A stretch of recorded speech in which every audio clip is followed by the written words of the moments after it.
What's going on?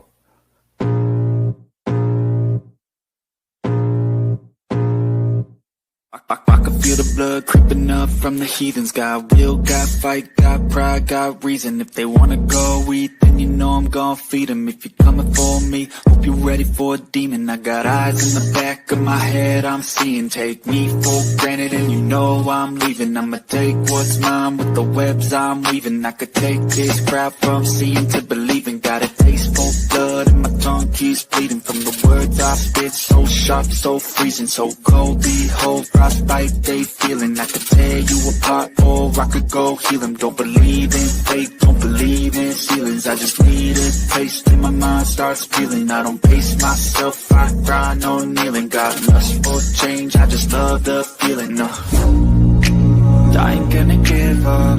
Got too little time, I'ma live up. Head down, push forward through the tough times. Cause anything worth doing is a tough climb. I ain't gonna give up. Got too little time, I'ma live up.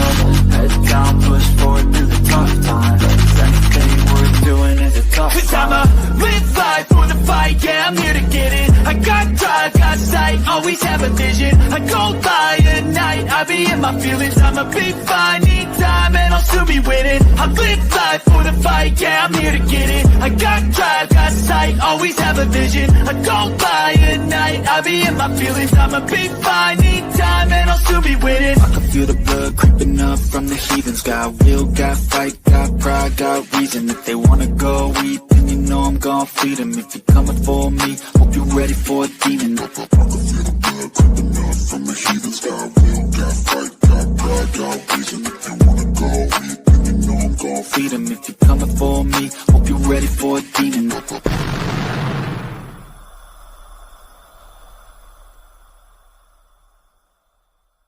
Dun, dun, dun, dun, dun.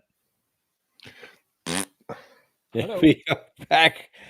Good evening, ladies and gentlemen. Welcome to Dead or Live on the Dead or Full Spectrum channel. It is our Sunday night live show. Sorry we weren't there last week, but life sometimes intervenes, and we try to be here each and every week with you guys. And sorry when we're not. For those of you who didn't even know we weren't here last week, screw you. We'll we'll get back at you some way, shape, or form. But uh, Ken, I'm dreading it. I'm dreading it. I'm dreading it. But I'm going to have to force myself and update our intro because we've got some more people that we've interviewed that are not part of the intro collage of people, and it's including Tharyn, our guest tonight, Paranormal Tej. Um, I think I don't have Dustin Powery on there, so I'll have to throw him in there. A few others that over the last 6 8 months, I've kind of neglected to update that, but I think I'll be doing that soon. How you doing, my friend? I'm doing okay. For those who get dropped off of that and you don't make the cut, apologies in advance. Yes. Or we're going to have a 40-minute intro, and that's just fine. Hey, Joe. Doing okay. Doing okay. It's been a weekend, but beloved Patriots are now 8-2 today. Yay. Give me an amen. So it was a good day of football watching today. So nothing but good news, and glad to be back. I actually, we missed last week. Like I said, things happen, but we are going to make up with that for a kick-ass show tonight. So can't wait to get started on that. Yeah, don't forget to hit that subscribe button. Also, the reminder bell for upcoming content. And don't forget also to click on that picture, the thumbs up. I know anybody and everybody, if you're a YouTube surfer like I am, everybody asks for the same thing. But we're special. Yeah. Yeah. And we will take that time to pause and explain to you how important it is for us. We can see the thumb up button increasing the numbers, just like we see the number of people that are watching. We could see the thumb up. So if you don't do it towards the end of this, Ken's going to get angry. You don't like Ken when he's angry. We can see the thumbs come. Just so you know, I'm just throwing that out there. And if I'm it's not trying to say anything. I'm not trying to suggest anything. I'm not trying to coerce anybody, but we can see them. it just hurts when you don't click on that button. It just hurts. It's like a stab to us. And I want you to understand how visceral your decision to ignore that thumbs up button, just to move your mouse over slightly, click on it, and just go on with the show. It's so critically important. Anyway, I spin on. I got to get some sad music when you're going to go into that, though. Some violins or something like that. Yeah, we have the technology to do so. Let's set that up for next time, Ken. Sure. New Jersey Paracon went on this weekend. You didn't get a chance to attend, but anything come out of that we have heard so far? Nothing that I want to say on the air. And that's what town hall is for. That's awesome. We'll let tomorrow night's town hall. Yes, we'll talk about that. We'll let Dan and Celine, who were there, and a couple of our Patreons went. We'll let them fill us in on the gory details. But I had a full report that I was sent, and it was an interesting weekend, or an interesting day. It was only Saturday this year. Harry Unity was fun. Jonathan, yay! Sorry I couldn't come, dude. I had a little medical procedure and 4 hours in the car or 4.5 hours in the car. Cody's story wasn't going to work for me. Comfort is comfort's important, but here we are. Yeah, you're just going to have to start staying healthy. If you're going to get sick in the middle of a snowstorm. That's the best way to do it. Wintertime is the best. That's on the way. Wintertime. Let's get started with our guest and our Okay. interview tonight, Ken, because it was specifically requested by Joseph Frezza. No, Joe, it's not you. We were talking about it for the longest time because we had such a great conversation, and it sucks sometimes that the 2 hours go by fast and we have to end the kind of interviews we have with persons such as our guest tonight. But without any further ado, Ken, if you will. Okay. So tonight we're diving beyond the veil. Veil, Ken, veil. Beyond the veil, literally, with a very special guest. You've probably seen her on TikTok, where she's built a very powerful community exploring mediumship, energy work, and intuitive connection with the spirit world. Tharyn from Beyond the Veil doesn't just talk about the unseen, she feels it, lives it, and helps others understand the energy all around us. So, we're going to talk about her journey into mediumship, how she connects with spirit, and what it truly means to trust your intuition. So, settle in. This is going to be an enlightening conversation. Let's welcome back Tharyn. Tharyn, come on in. Yay. Hello, everybody. Tharyn, Beyond the Veil. Yeah, Ken's thinking about his cooking show again. It's too much for man. honestly, if that's how I'm remembered, I'll take it at this point. They'll just be confused when I'm like, so Ghost, they'll be like, wait, I thought you were a cooking channel. I'll tell you what you're remembered for is the last and first time that you were on the show with us here, and we got into some great topics, and you've got some amazing stories of your experiences, and it's only grown since our last conversation. So you've been kind of busy. I've gotten more, I think, more open with some of the past experiences that I've had since the last time I spoke to you. Good. Uh, Definitely been like, you know what? Why does my apparently I'm sideways. Hello, everybody. I'm doing that Back with and my forth. mind. Continue on. One of the funny things about there we go. One of the funny things about living in a haunted house and growing up and with ghosts and stuff is you got to like quantify it to some degree. And really, most of my work these days has just been like, hey, let's not feel so crazy together. You know what I mean? Sharing your experiences with all of your followers and lately teaming up on your TikTok page, doing a Yeah, lot more been investigating. yes. Recently went to the famous but small Bath, North Carolina, where I spoke to supposedly Blackbeard the pirate, who frequented and did business in Bath during the last few months of his piracy. So that was a fun time. Hmm. And it's funny the opinions all the ghosts had of him. Those the responses I got from that was exceptional, truly exceptional. Yeah. Where's the treasure? I didn't ask him that because I didn't think he'd answer even if I asked. Jeez.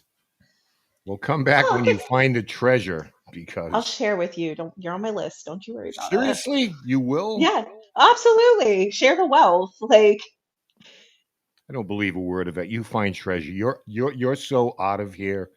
You're sipping drinks with umbrellas in them, and you're not. honestly, Ken, let's be so for real. If I won the lottery, you wouldn't know, but there would be signs, likely more skulls around my Yeah, house. right. It's like dipping a toe in the water. All right, so we want to get into some stuff, and I was thinking. I said to myself today, "Self, what do you want to talk to Tharyn about that maybe we didn't hit the first time?" And there's a couple of things maybe we did, but I want to Hmm. flesh out a little bit. One of the things when you come into mediumship, and if you want to talk about your journey on that, the floor is yours, as far as when you noticed all these things. But I'm curious when you came out, so to speak, and decided to share with family or friends, um, what was that point in your life where you just said, listen, this is part of who I am? Like it, not like it, whatever it is. This is what I do. This is what I'm capable of. This is me. So I am going to live my life this way. And one of the reasons I ask is that there are an awful lot of people. Some may be in chat, some have been on the show, some in the chat room, some have children who go through this same thing. And it's either underreported or not reported at all. Hmm. So, kind of a two-part thing where your own journey and what you might want to ascribe or talk to people about when you feel that this is part of who you are and this is how you should deal with it. So when I was younger, like when my abilities, when I first noticed something was different, I was about 5, and I was like, "Huh, this is why are we what?" And I was not like the smart. I wasn't a genius. I didn't know everything at the time, but I did know something was off when I was a kid. Yep. And as I grew up, I was very I didn't have a filter. That's the best way to put it. So when I felt things or I saw things or I heard things or if like something came down my pipeline of information, I would relay it back and be like, "Oh, did you know this?" It was like, "How do you know that? Who told you that?" "Well, there's that guy in the Mm. hallway who's complaining about X." And it freaked people out, and they just couldn't figure out how do you know so many things, like who's telling you these things? The ghosts are. But then it was, oh, you imaginary friends. And I got older and I was still dealing with it, but then I got a little more recluse about it. I was just kind of keeping it to myself, taking notes and stuff. um, I remember in school I was told ghosts don't exist, so it must be my fault that I'm feeling afraid. I was like, oh, okay. Uh-huh. And then as I kept doing it and kept experiencing it, it was really into my teens, like I would say my high school years, where I found friends that were very like, you can talk to dead people, and then proceed to be like doing the I see kind of like mediumship for them so they could experience it for themselves. And it really wasn't until I would say I was about 16 to 19 that some of the support, I would call it, of I guess this is a thing you do, happened because someone else outside of the house verified things that I had been saying for years, that we didn't have the information when I was 5.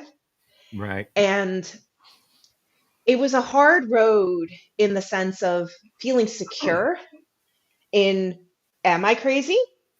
Am I insane? Do I have issues with my brain? Am I making this up? If it feels real to me, I have all these quantifying things happening through the feeling, the thoughts, the imagery, the time frames. It all matches up historically, but why is it coming to me?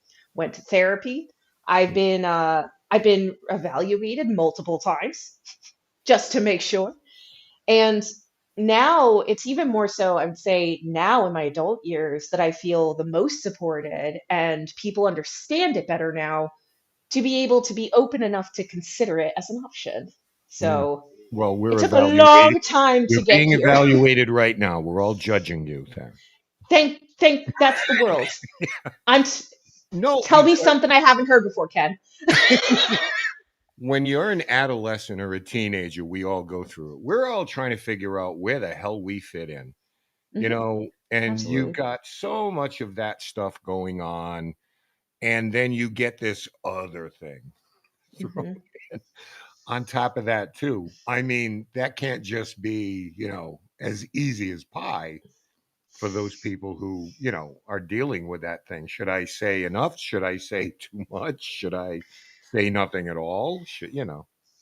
No, absolutely. When you're growing up, and on one side, you have the spiritual side of things where they're just like, I died here, or that's my granddaughter. Can you tell her that I said I don't like her boyfriend? Yeah, And right. you're just sitting there like, can I just eat my breakfast, please? And then everybody around you, either they're like, and they accept it because they have the belief system, or they're like, so you have, what do they call it, schizophrenia, is that what you have? No, no. that's not that's not it. And it really messes with your sense of self, your sense of self-confidence, because it's almost like the world around you and you yourself, when you don't take time to like express it or like to learn and like engage into it and understand it, you basically get into, you start gaslighting yourself into being like everything is made, I'm making it all up. Mm. And then but when you do that and it doesn't stop, then it feels worse. Because now you feel like, oh God, like it's just coming at me. I'm onslaughted here, no support system. And I meet with parents in my work. Like I've met with a few parents who are like, I think my kid is seeing spirits. What do I do? I Mhm. said, well, the first thing you don't do is say it's in your head. That's the first thing we don't do. Express it. You don't have to believe it to express sympathy for the experience. And your job as a parent is to empower your kids in their own power to make them feel capable of handling it while also being there to help if they need it. And they're only going to feel safe to do that if you are being like, oh my goodness, that must be so stressful. I'm so sorry you're going through that. Tell me more about what's going on. And if you're a psychic parent with a child who is psychic, you can kind of help unbias each other by doing a read for yourself and then being like, so what are you seeing, see how it matches up so you can find the best way to assist, of being like, how do we get rid of what is making you uncomfortable. Mhm. There are ways to engage in it that aren't like, the word I'll use is woo woo, you know what I mean, Yeah, to make it more normal.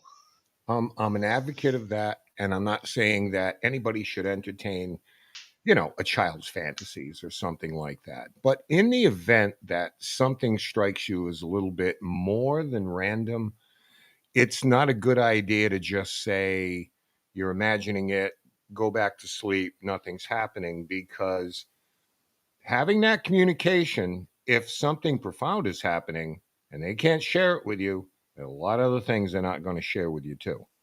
So Hmm. you're already laying the groundwork for that. So, Hmm. um, people that have mediumship abilities, we hear this all the time, that we only use 20% of our brain. In my case, maybe 8 or 9 tops. But, we can develop these type of things. Do you think, and from your own experience, talking to people, meeting people of a similar nature, do you think that people who have mediumship abilities, there's a certain hemisphere of their brain that's maybe tapped more into creativity or artistic abilities, or does it really matter? Because I've asked this before and it's just kind of like, well, yeah and no. But drawing on your own experience, talking to other people, do you see a lot of creative people that may have this type of ability? I would say in the, I think it's going on 5 years now that I've been meeting with people, I would say it's a lot of it comes from a creative center. Hmm. One of the exercises that we use to help build psychic skills is utilizing your imagination in a way of purpose rather than in the let it flow kind of way.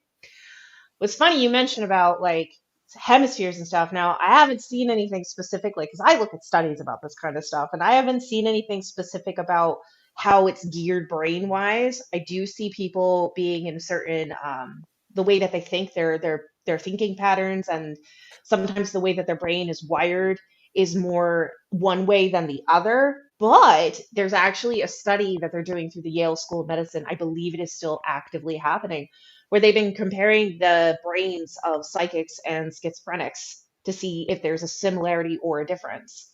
The biggest similarity is that we're using similar parts of the brain. The difference is that we can control it, and then they are not able to control it. That's the biggest thing that's come out of that study so far. But I haven't seen the data of like how overlapped it is, how regular, like how do if like the experiences between the two are similar or not. As far as I've seen, there it's an ongoing study, but it is something that they're looking into. Like, where is the line, and how does it engage with us specifically? Yeah. I once had a spirit medium describe to me as like, what's your process? And she said, well, and this made a lot of sense. Like, talk to me like I'm seven. I can understand this. So she said, it's almost like a car is coming by with the radio on, and you hear it off in the distance. And it gets closer and closer and closer. And then when it passes you, you can hear the radio clearly. You may not be able to tell me what song it is or what the lyrics are, but then, it fades away again. It's like somebody going by you at 60 miles an hour. Hmm. And you pick up these snippets of this type of thing. Hmm. So, I mean, do the messages come to you in an auditory sense, a physical sense, an emotional sense, a visual sense, or like all of the above? Depends on the spirit and depends on what it is I need to do. So I'm clairvoyant, I'm clairaudient, clairtangent, so I can just get things. Oh my goodness, I can get things through touch. We're just going to do this because for some reason my phone is being silly, but we can get things through touch. Claircognizance, so visualization, clairsentience, like the clear, like knowing, the clear seeing, and things like that. When it comes to what I use specifically, depends on who, what, and Mhm. where I'm connecting with it specifically. So if I'm in a haunted place and I'm communicating with spirits there, like ghosts, I usually go clairvoyance first just to kind of get a gauge. And then I'll usually put a feeler out of a feeling of like, what's the collective feeling in this room? Are we like feeling grumpy? Are we agitated? Are we like chill? Like, what are we doing? Clear audience is more of that drive by thing. It's not often that I hear things out loud just out of the blue. It's more of a space that I have to be really connected into and like Mm. meditated into to hit. But I have the inner ear, so when we communicate, it'll either be through that where it's like in the back of my eardrum rather than in front of my eardrum, or I'm translating emotions into something because a lot of ghosts have a lot of emotions about a lot of things. Yeah, I can imagine.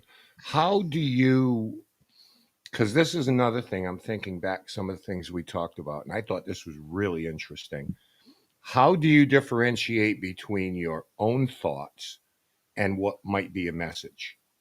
Because Ah, you're thinking something, and is this coming from me or is this external? so couple checklists for this. We as we as people exist in experience of how we think and how we process things. So what you want to be mindful of essentially is, what is your normal thought pattern when you move through a thought?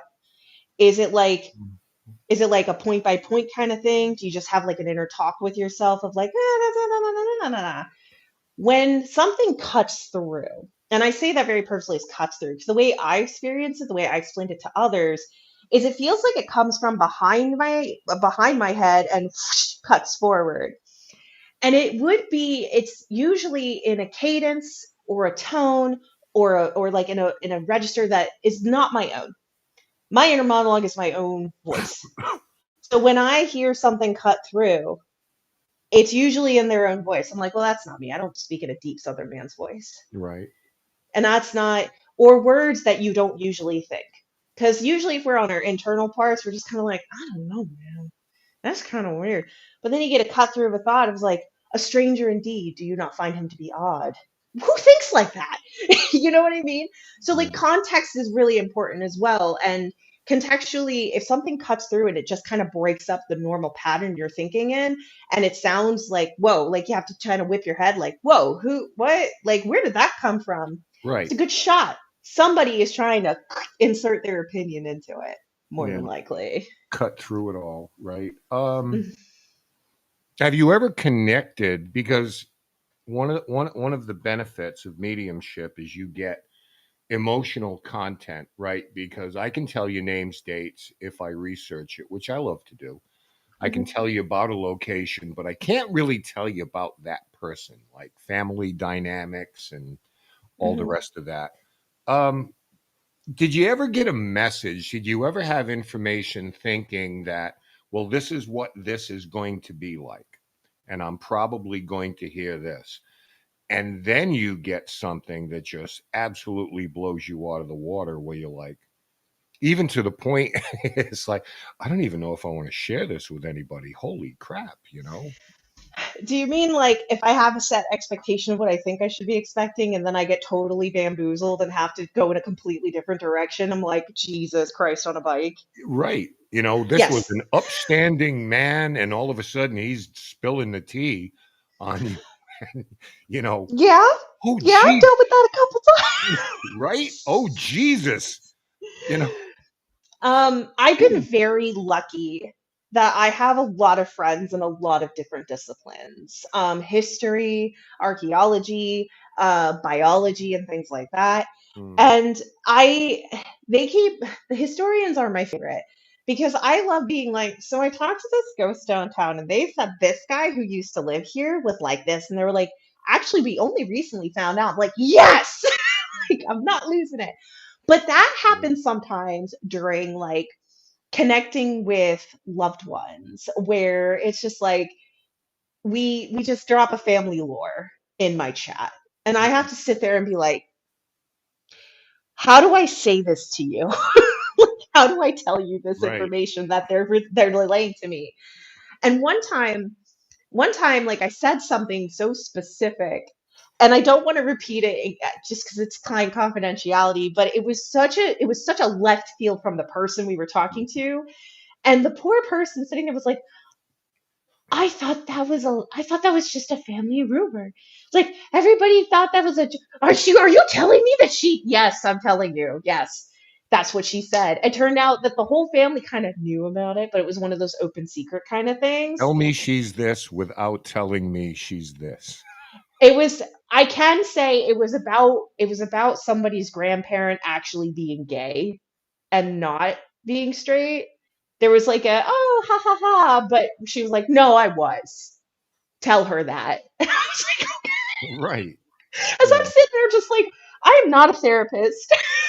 Well, I'm you not know, trained. and then there's that thing, and it's like, I know you think you're shocking me, but in today, like, no one really cares. Like, it's all good, you know. But it's hard to explain that to spirits sometimes. Yeah. Like I go to places, I've met so many spirits from like I would say the oldest one I'd ever met was like late 1600s. Um, but like to have some things come forward in the way of like what we consider like modern things just happening or like people just doing their own thing that we just don't bother ourselves with, and Mm, they're so guarded about it and they're afraid but like they feel safe enough to tell you about it and you're like, oh, that's like a thing, like that's okay, have you seen this now? And they're like, no, like yeah, look at this, so like or this, and it's mind-blowing to them, give them an existential crisis because they're like, I've been hiding myself for 300 years. It's like, I'm so sorry. mm. Let me support you and hold your hand while you go It, through it this. kind of brings me to there are some terms in the paranormal that get thrown around a lot, and sometimes we misinterpret them. We think they're one thing and they're another. So, spirit rescue is one of those things. I think a lot of people think of spirit rescue like you're going to take somebody who's trapped. on this. They're trapped for whatever reason. They can't get out. They don't want to leave. And you're going to send them to the light. In my own experience, more and more, and we've had like a string of these things, it's almost like a confessional in a way where we're hearing about unresolved trauma, difficulties, and things like that. And when a spirit can find someone that they can confide in, or I guess most importantly, they can communicate with, it's like, oh, finally, let me unburden myself. Hmm. That is to me kind of also the essence of spirit rescue. It's not necessarily sending somebody to the light, it's just, pulling up a metaphorical cup of tea with somebody and just, all right, just with a notepad and just, right, just tell me about your childhood or something like that. I'm making light of it, but a lot of times it's a very serious emotional thing where they're trying to unburden themselves of something that, for whatever reason, is unresolved or they're carrying around with them. Hmm. I when you said spirit rescue, I got nervous for a second because I was like, what does that mean? Because when we like, I'm also very specific with people when they say I talk to spirit. I'm like, can you specify what that means to you? Because spirit is such a Mm. common general term. Do you mean ghost? Do you mean spirit in like a little higher than a ghost that's more cognizant and aware but still checking things Right. out, sticking around for the fun of it? Do you mean guides? Do you mean this? And it's just spirit. And I'm like, I get that because that's a very normal term people are using, but differentiation really helps. And also like knowing that they're ready to go and they're going to go is like the biggest hurdle with making sure that they move on the most effectively. I've done a few move ons in my time. I call myself afterlife customer service. I sit. So I will share with you a interesting kind of like process. I've been doing a little bit of backlog research in my own stuff about this because I've been like, we argue a lot about what a ghost is and like what makes a ghost, and a lot of what we round down to is like trauma is a very big part of why ghosts tend to stay. But I've started to notice that like a lot of the ghosts and spirits that I run into in the wild are very emotionally charged. There's something emotionally heavy that it, for some reason or another, whether they can recall it in the moment or not, that holds them there for a reason. And it's not something that's easily just let go, but it feels like the weight of emotion really holds them down. And Hmm. you need someone who can really process into that empathic nature and hear what they're saying. It could be their depression and then the choice they made therein. It could be the trauma from their death that caused them that pain. It could be something that happened, or even still, I've even met spirits who had such a wonderful life that they weren't ready to leave yet and they just wanted to continue having happy times on earth, even though they were like, everybody looks at me but they don't look at me. I'm like, Hmm. that's because you're see-through. Like, it's not a you problem. Yeah, That's right. everybody else's problem. But like the sensitivity of approach, you can't just be like, did you die here? Right, Like, right. that's, they need to feel comfortable. And sometimes it's the energy that psychics and mediums put off Well, that and makes that's them the more thing. approachable. That's the thing, Tharyn. If you're making connection, however you're doing that, I don't care if it's knocks and raps or EVPs, you don't want to go in immediately talking about the worst day of someone's life. Like, when did you Correct. die here? And it's just kind of like, really, dude, that's what you're leading with, Hmm. you know? Hmm. Do you It's ever, because I know if you have something to finish, I don't want to interrupt you. Oh, it's just I find like that very aggressive approach, generally speaking, to be in the sense of entitlement. Like I'm the one in charge, and you're going to speak to me because I'm here, Right. and they don't have to. Which is why sometimes we have the understanding that nothing might happen at all because Mm. they're just like, I don't like your vibe. Peace out. I'm going into my Right. bathroom now. Yep. Yep. Yep. Um, well, the idea is when we pass from this mortal coil, it's not like everybody is on a deathbed. Mhm. and they've lived a long and full life and they're surrounded by loved ones and they're ready to move on. I mean, there are some people, as the poem goes, are not going quietly into that dark night. And the emotional content can be overwhelming and can be a burden even when we Mhm. pass, I Mhm. would imagine. Mhm. Have you, because this comes up so much, have you ever spoken to, I'm talking about a living person now, who maybe you're giving some counsel to, who Mhm. talks about being visited by a crisis apparition, someone who's coming to say their final goodbyes?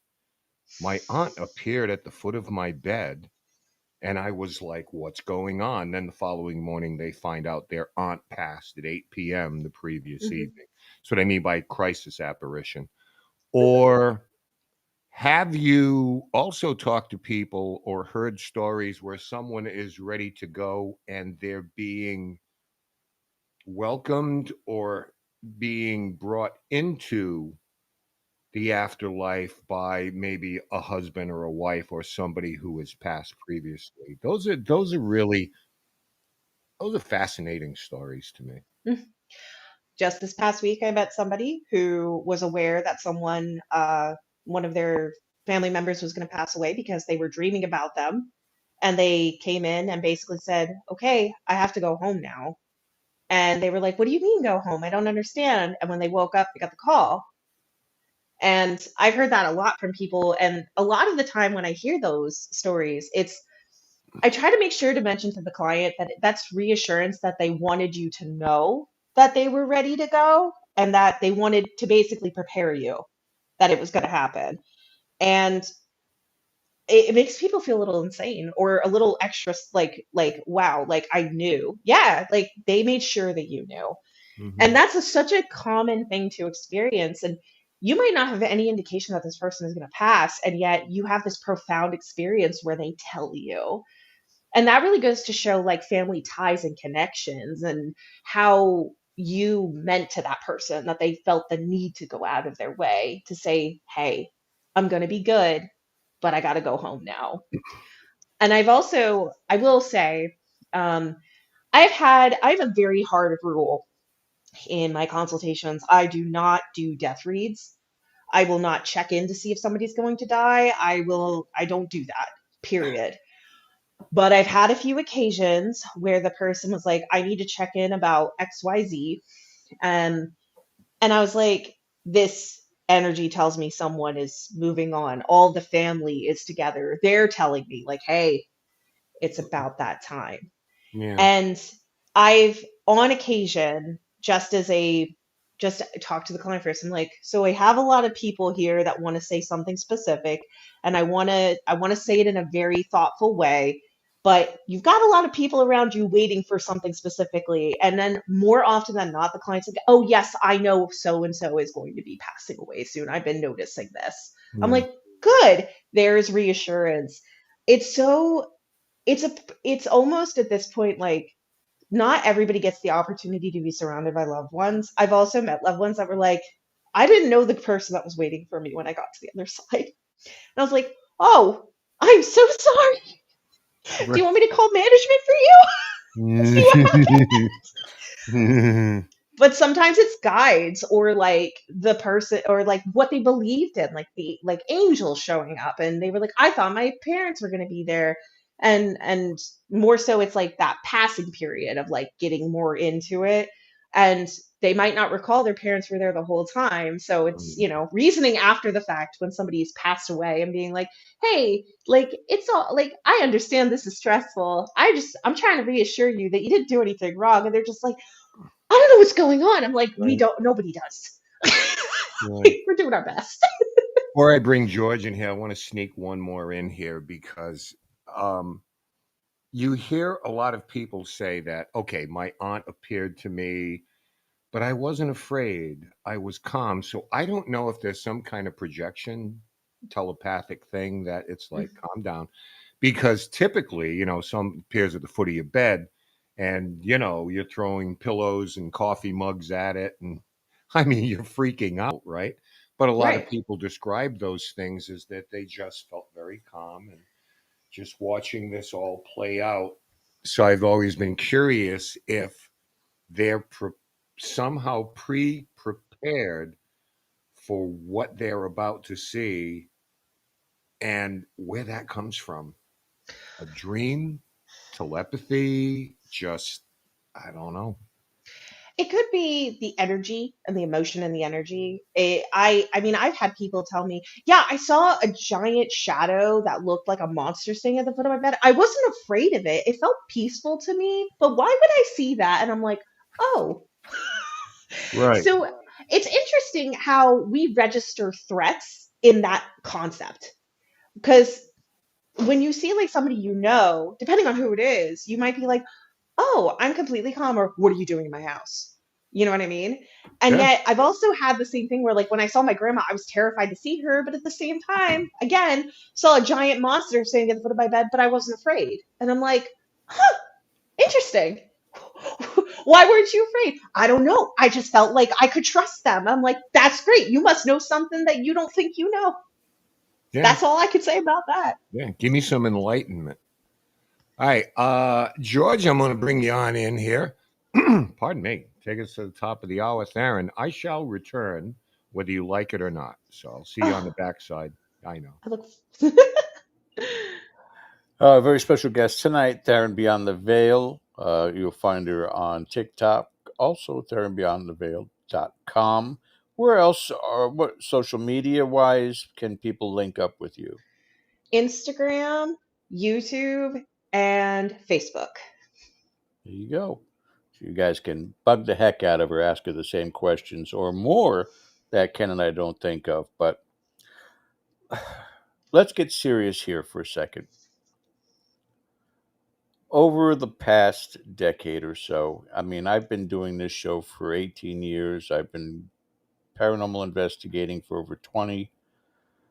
And I guess I expected the wheels to turn a little bit faster when it came to progress in this Hmm. field.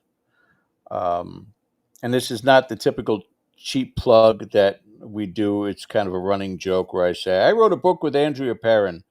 But Andrea Perrin and I did co author a book called In a Flicker, and it's about Jack the Ripper and a fictional explanation as to why he was never caught. Hmm. By this point in time, why can we decipher who is legitimate and who is not in this field? Because again, I understand that there are pratfalls when it comes to solving crimes, aiding Hmm. in crimes, but we should be at that level by this point in time. Would you agree? The level of being able to snuff out legitimacy in action of like psychic mediumship and things like that. Well, I guess it's two pronged. That part, and then the other part of being able to work in conjunction with law enforcement to Hmm. assist, because there are still so many unsolved crimes, and a new one happens every day, multiple Hmm. times a day. Hmm. And would it not be wonderful if there was a way to, I don't know, cut through the bullshit of this field and Hmm. get people who can say, yes, I can, and here's my proof, and let's go ahead and try it. Why we have not reached that level yet? Is it because of the charlatans? I think that's part of it. We've had a lot of very well known, very household named psychics and mediums out there who have made mistakes or were incorrect. And it's never the things that you get right that stick. It's always the things you get wrong that stick the most. Now, would I say I think also with it's hard at times as like because societally speaking, we are very quick to be like on top of it if we think somebody is BSing. And I've noticed a lot in the community recently where some of the reasoning people find of you're a legit psychic medium if are just they're arbitrary. It has no value. It has no basis. It's just it's all business related stuff. It's all like I'm better than you because. And we could if societally we could open up the possibility, if we already have it in a situation where like we need more options and somebody says I am a psychic and I'm feeling this, and you just throw it out there and it turns out to be right, great. But if you're wrong, that's the only thing that really matters. You were wrong in the moment. um on that, can I share something that I've never really talked about in public before in Yes. this specific vein? So without going into too many details, during a session once, I solved a missing person case because I didn't know the person was missing.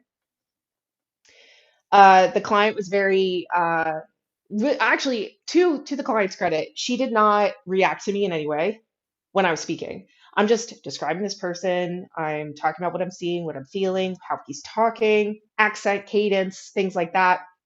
How I see him, and she just nodded. She didn't agree. She didn't say okay. She didn't say anything until I got to the end of like the read itself. And I was like, thoughts, comments, concerns? Because at this point, I'm not sure if she actually knows this person or not, or what have you. And then she goes, she's like, I can't believe that you talked to him because we were pretty sure that he was dead. And I was like, what do you mean? And I was like, oh, yeah, that's this person. They've been missing for years. And I was like, oh. She's like, you got every detail about him correct, down to like his name. And I was like, oh, well, I'm so sorry. I didn't know what else to say because I had no idea that that's what was going to happen. When we have the mind of it, if we were going to focus in and be like, I'm going to solve this missing person case, the thing that kind of happens at times with psychics is we get too logical about it. So instead of going and trusting that extrasensory portion, we get too bogged down with, well, like too many notes, too many pieces of a case, too many options in the brain that we can't disconnect enough to just use the psychic ability. Our mind is controlling the direction that we're thinking in based off of logic. And what we're doing essentially, like truly madly, is not legally logical. It's mystical. So I think it's a culmination of different things that was prevented. There's also the fact that we as a community, paranormal, psychic mediums, people in that field in general, can't agree on anything. No. Like we can't agree on what a ghost actually is. We can't agree on what the other side looks like. We can't agree on this. We can't agree on that. And we can't support each other. And we don't have like a solid network. And not to say that there aren't groups of people who do have like-minded ideas and can work together. There's so many that are in it to be the one to figure it out, and they don't want anybody else's help. So it kind of puts us all in this position of I have to fight everyone who says that they are the best because when I'm just doing my thing the best way that I know how. You know what I mean? Well, I find myself a lot of the times looking at, again, how we handle this field. I've used this metaphor before. If you think about the time that people have been involved, seriously involved as paranormal investigators, and equate that to medicine, Hmm. we are still using leeches Hmm. and doing bloodletting. Hmm. So that's the biggest problem with anything else. Why people can't agree, because there is not a scientific premise behind what it is that we're doing. There's no Hmm. way to measure what it is that we're experiencing, whether it's a ghost, whether it's psychic phenomena. It's an impossible task under the guise of what we have established right now. And the problem is, and I am sure you have had to have this experience, media interpretation, and not just Hmm. necessarily TV shows and movies, but those psychics or those actors portraying psychics, whatever they're doing, and they're holding their head and blinking their eyes really fast, and it's all this very dramatic kind of a thing. It's not the reality behind it, but Hmm. it's giving a bad name because it's almost what is expected of the psychic when people encounter you. Hmm. You're going to be speaking in tongues, and you're going to Let the spirit jump into your body so you can talk to them, and it's a lot of it gets very frustrating. And I'm not even in that category that you are. I mean, did you get that message I sent you last today about um, the manager? I can't remember his name now. I don't think I saw it only because I was working today. Who are the two man? Who are the two guys? Same name. One was the owner. One was the manager. Edward, Edward. Thank you. And you're I welcome. sent a message to you that said, "And why is Edward constantly jiggling the doorknob at the end of the hallway, the left-hand side room?" And I don't know if that makes any sense to you whatsoever, but it's just a vision that came into my head. George, my room was on the left side of the hallway. Okay. That was good. You caught me there. I was like, oh my. Again, Oh. but I will not. I refuse to label myself as a medium. I refuse to label myself as psychic. But I don't know where the tipping point is that you start to. You have to Mm, gauge it yourself, mhm. unless there's so many different people that say, this is what you do. You are a medium. There's no question about it. Or a very strong, reputable medium links to you and says that to you, that you're a medium. But it's, again, everything that I'm talking about here with that media interpretation, it has to be frustrating for somebody with the gifts. I there's a lot of different ways to read things. So, one of my biggest frustrations, and this is meant as no offense to people who seek me out and work with me, but the expectation is that I'm putting on airs of a show. That I'm going to take in your past loved one and I'm going to speak like them, or there are times like when I connect, where I connect is different than I would say some other psychics talk about connecting, especially with like people that you know from beyond. Right, right, And I try to connect with the energy closest to who was like to the energy that was here.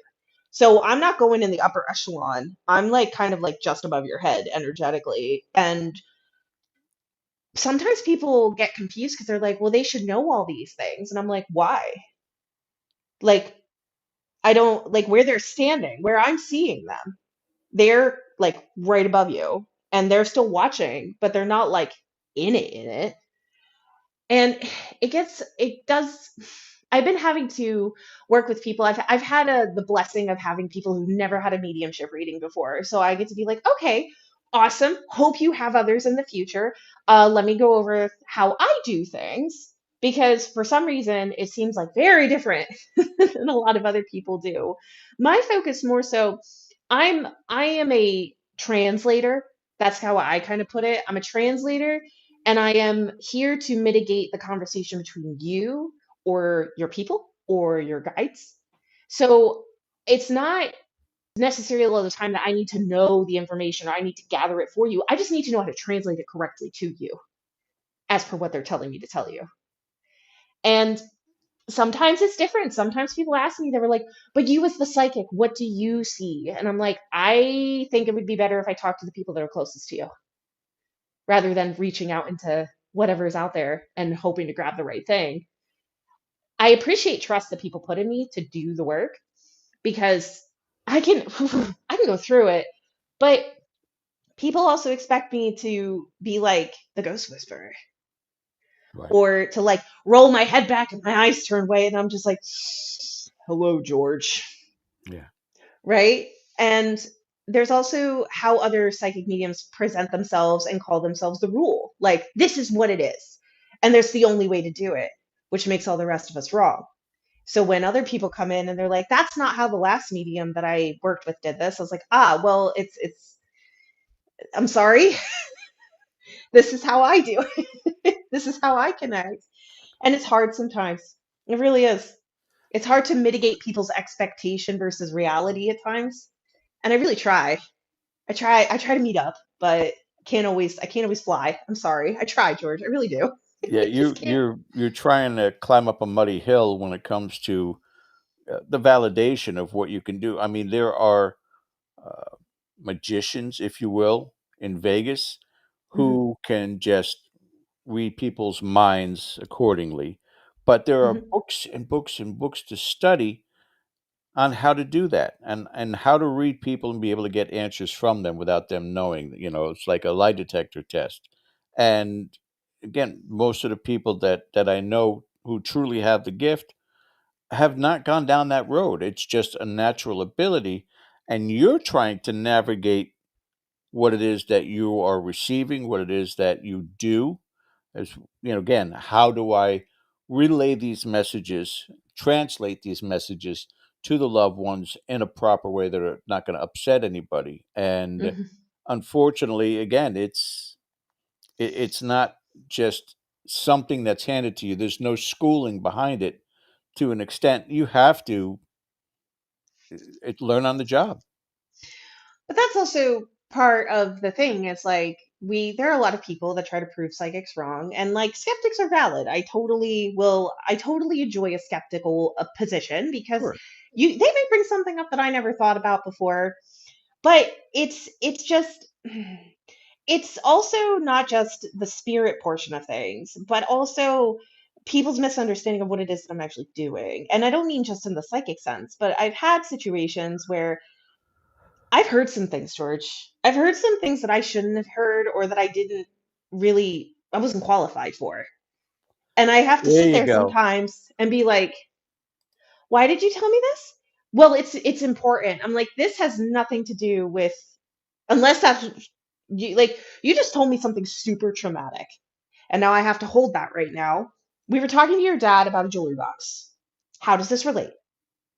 And it makes me sad sometimes because I'm I'm a person who's had experiences, and there are times that I feel it was more for sympathetic listening rather than actual like working on the communication portion. Because man, I've had spirits tell me things that really made me go like, ooh, oh. But I've also had people in consults tell me things that I've had to be like, I can't finish this because I'm too emotional from what you're, you know, giving me to Yes. think about right now.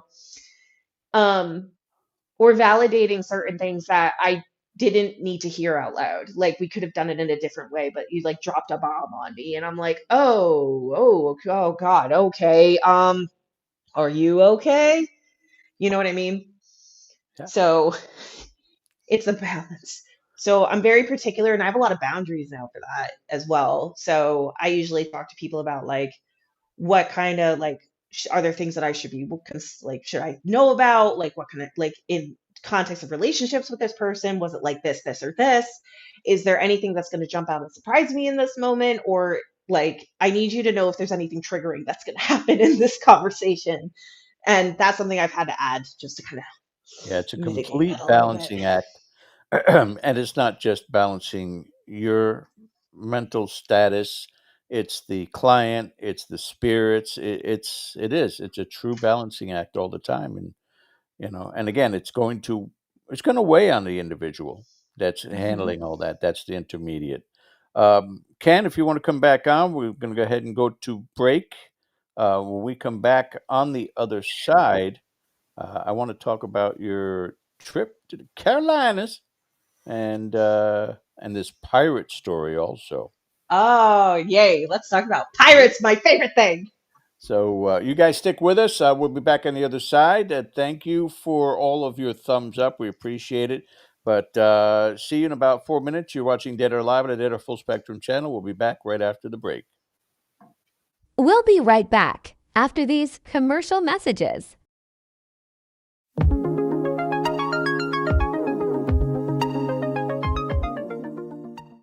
Now showing on Dead Air Full Spectrum YouTube channel.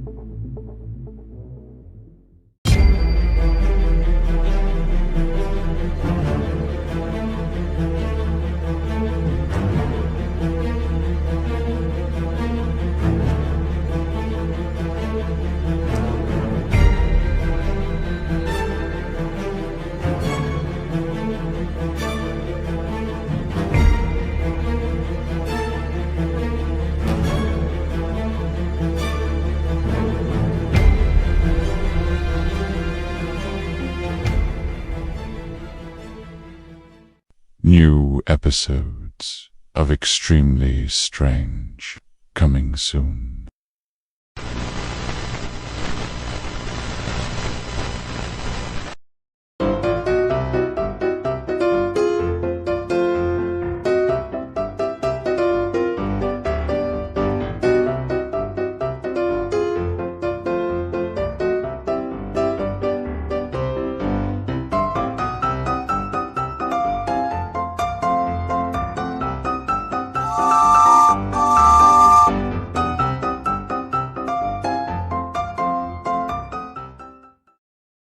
Every alternate Thursday on our channel.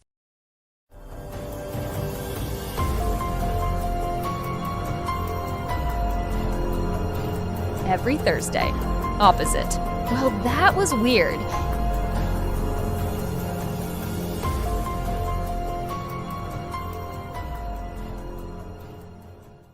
In cemeteries across the world, some headstones hold more than just names and dates. They preserve cherished family recipes, etched in stone as a lasting tribute. These recipes are more than instructions for a dish. They are connections to loved ones, memories of shared meals, and a way to keep traditions alive. In this series, we'll be honoring these unique culinary legacies by bringing these recipes to life. With respect and gratitude, we'll cook the dishes exactly as they were meant to be enjoyed.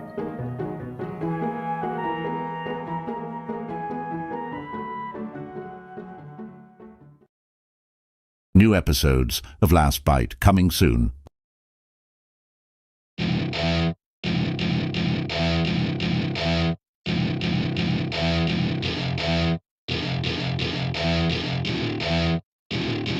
Welcome to my party, we're just getting started. A life is a dream or a nightmare scarring. Hand me a drink cause I think I'm going all in. Get me a shrink who can catch me when I'm falling. Cover up my scars, flip the handlebars. Crashing in my car, wake up in a bar. I'll be a superstar, just on my avatar. This world is so bizarre, empty out the reservoir. Yeah, I'm taking 6 shots, yeah, straight to the face. And I wanna get lost, I'm sick of this place. Don't know how to stop when I'm feeling this way. So I'm taking 6 shots till I'm feeling okay. I think I'm going crazy, don't think I'll get home safe. So I'm taking 6 shots, all straight to the face. I'm taking 6 shots, are you coming with me? I'm taking 6 shots, yeah, straight to the face. And I wanna get lost.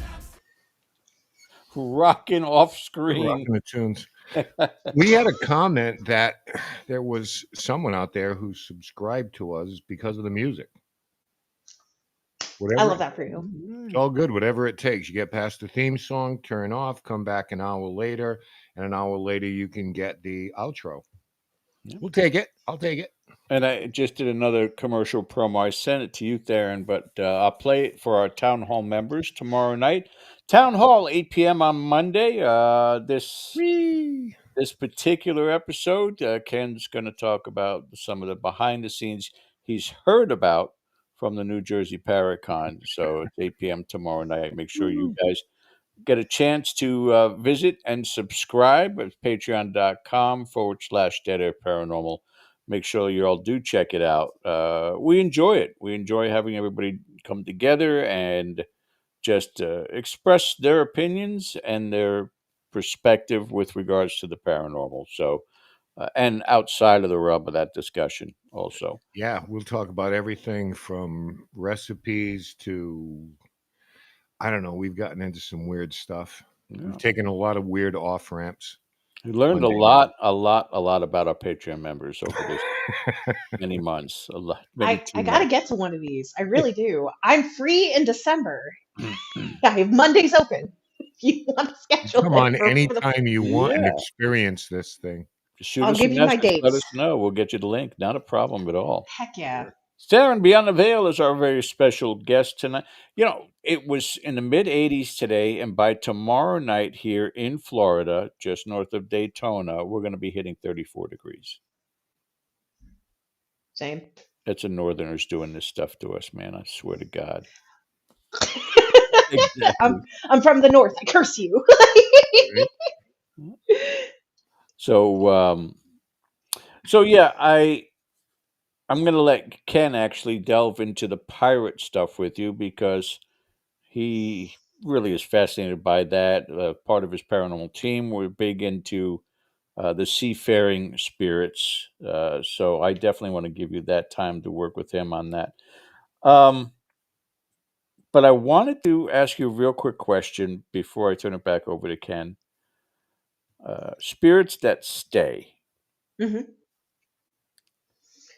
I came down to three categories that I could figure out: angry, yearning, which is a huge category, wanting to stay with loved ones, look over their family, look over their children, things of that sort.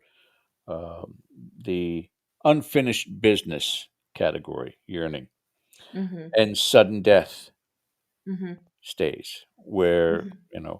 and then and then one other is again a sudden or traumatic experience in those Hmm. circumstances where there's a window, again, talking about media, Patrick Swayze looking at the light, but he wants to find out, who killed him, so he doesn't go back. But the light shows up later on once it's unfinished business. But when you're Hmm. talking to spirits from the 1600s, Darren, if they don't have their business resolved by then, it ain't ever going to happen. Yeah. um, I would say in the general idea of those concepts, yes, those would be pretty accurate in why they stay behind. I have met, I will say, a few ghosts in my time who were very much, I just like being around. Okay, bro, you do you. But more so, it's with reasons. Like I had a horrible time of it, or I'm really angry, or I never got to go to the beach. I can take you there. I can help fulfill this for you. Afterlife customer service over here. Yeah. Um, Culture plays a lot into it. We talked earlier before about a spirit with an admission of being gay. Hmm. Um, at one point, we had communication with a woman who had drowned her two children. And this Mm. is not like they all don't have happy endings, Hmm. all of these ghost stories.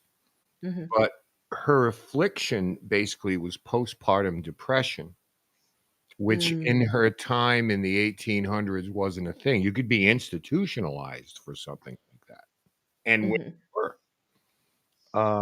But trying to convey the idea that we're not here to absolve you of anything. We Hmm. understand that you are carrying this burden around with you for eternity. Hmm. But there is something that exists that we found out that was your affliction. If that makes even a shred of difference, which no one expected it to, because that is such a heavy burden. Hmm. But a lot of times when we're dealing with people from centuries and centuries ago, um, Hmm.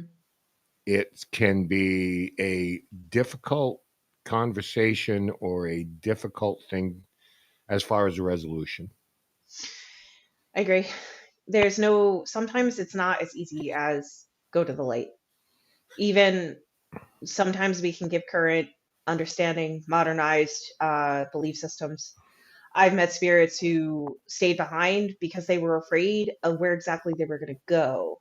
Yeah. And they may like be of in that belief system of like God, but something scared them into what the afterlife really is going to look like to them. It could have been a small transgression in their life.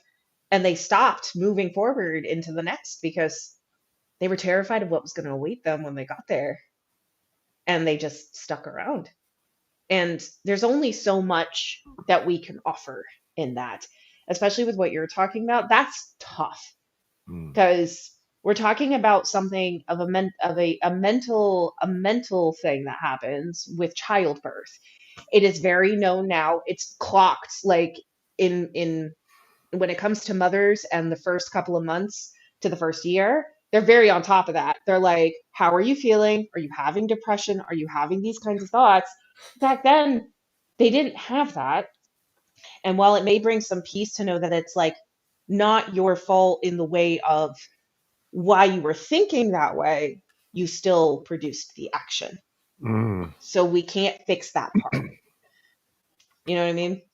I believe that when people do pass, they become whole again. In other words, they're not in pain, they're not afflicted, there's mental clarity. I'm not talking about personalities because, aggressive a-holes probably will continue to be that way. But in terms of afflictions, whether they're physical, psychological, people become whole Hmm. when they pass on. So one can only imagine this woman is no longer afflicted by this. She is of, let's just call it sound mind for what it is. Hmm. And to reflect back now on that, I would not blame her for, like, I could care less what you call it, Hmm. because now I have a realization of my actions. And those are sometimes, we like to have some fun with this. We Hmm. want to be engaging with Hmm. any communication to a spirit because they do have a sense of humor. I mean, Hmm. I know firsthand they can be hysterical. They like to play, and but there are instances, like I said, not to bring the whole show down here, but if you're in this long enough, you're going to experience some things that are painful. Hmm. And if you have a shred of empathy in you, they're going to affect you a little bit too.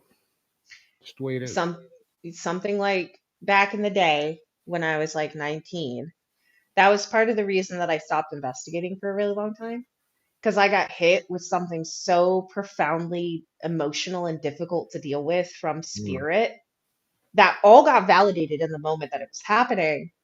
That and her react like the spirit reaction to it and how she kind of came to me about it mhm. really it upset me a lot. And I had to when I left that investigation, you had a good paranormal investigation, you hit some heavy things when you're sitting in a Friday's parking lot at 3 o'clock in the morning sobbing, because that's what I did.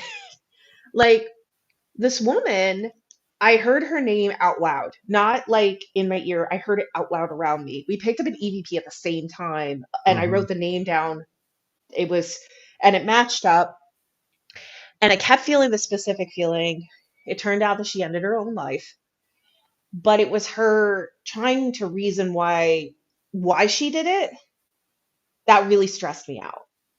Mm. And she blamed so many things, and I was like, hey, like, I understand like how you're feeling, like I understand what you're saying. I was like, but like it's I don't, I'm not sure how to help you. And then it turned into, well, it's their fault because they did this. And then she blamed her son, who the person who called us lived with when he was like a kid. That's his fault. That's this person's fault. And I was just like, I don't know how to help you. What do you need? She's like, I need them to admit that they hurt me. And I was like, okay, um, I don't know how to do that for you. And I left that investigation and I felt awful Yeah. because her emotions were so heavy and her presence was so oppressing with how she felt about things going on around her. And man, I was like, after that, I was like, I can't do this anymore. And I took a Well, break for like a really long time. sometimes those can be long drives home. Yep. And it's not just because you're reflecting on how it's affected the living, maybe in an adverse way. Hmm. It's also how it still affects those who have passed on. Hmm. So this is Hmm. why sometimes it's tough. You got to kind of leave it behind, and it's not easy. It is But not. it is pirate story time. Pirate story time. So what do you want to know? We we need to hear this. We need to hear this. So you Okay. go on with your bad self right now. So I will begin by saying I have a very strange obsession with pirates. Uh, Ever since I was a kid and I first found out pirates were a thing, I was like, yes, this is it. this is everything I need to know is right here in front of my face. And I wouldn't say I'm an expert in any means. I do know names of some of the famous pirates. I do know some of the locations that they hung out in, but I never really thought about them in the concept of ghosts until I started doing paranormal investigation. And then I was like, well, if I can talk to this person and I can talk to this guy from like the 1800s, could pirate ghosts still be around? And then I became obsessed with eventually finding one. Now, I live in North Carolina, Pirate Central. I'm also near Virginia, Yeah. Pirate Central. I'm also near Georgia and South Carolina. And I could also go to Florida.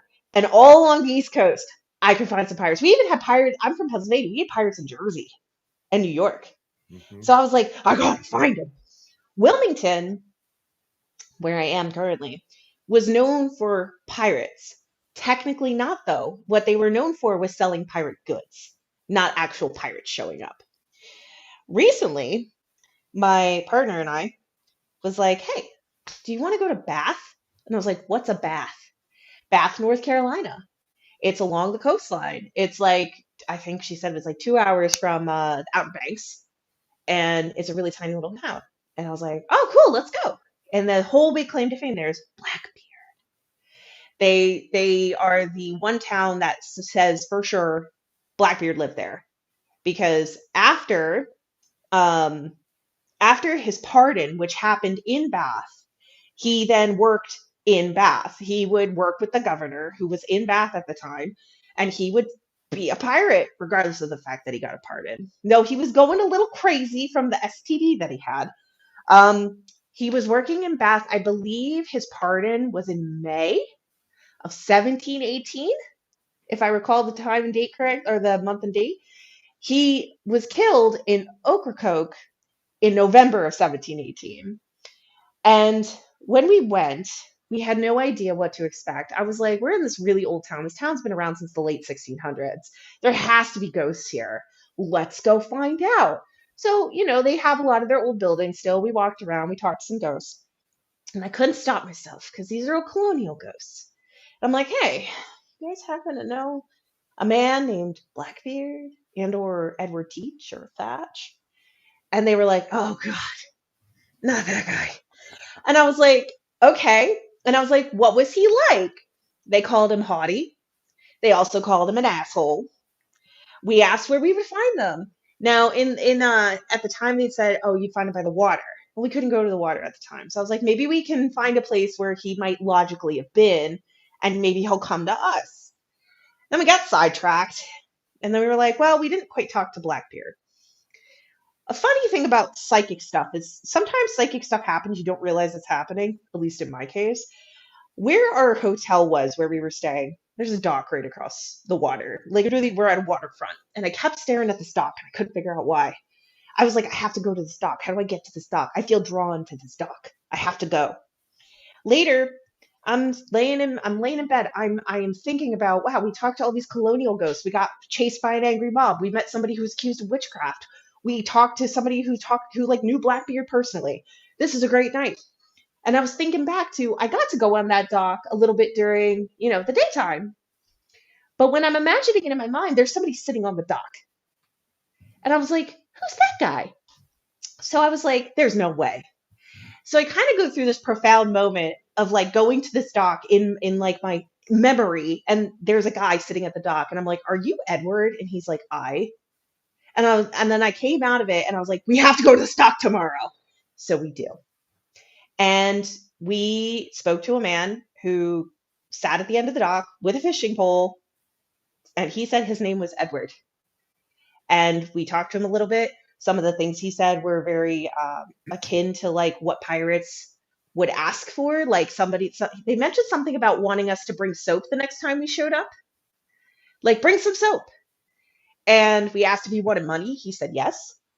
The energy of him, if you see, the videos are on my Instagram if you want to watch them, where my partner's having a freak out moment because she's like, oh my God, what do I do? And he was like, if I described him like as an energy, because I wouldn't say he was quite a ghost, but he wasn't quite spirit either. He was kind of in a weird in between spot, just sitting there. And also made a lot of comments about the fish because a lot of fish would jump around the dock. He warned us in the recording. He was like, when the fish jump, I don't pay attention. And when they started jumping a little bit, you hear in the in the Phasma box, he said, "Jump, fish." I couldn't deal with it. But like, I drew a picture of him at somewhere in my stuff of who I saw. My partner described his energy as a dormant volcano, calm, but you never know when it's going to go.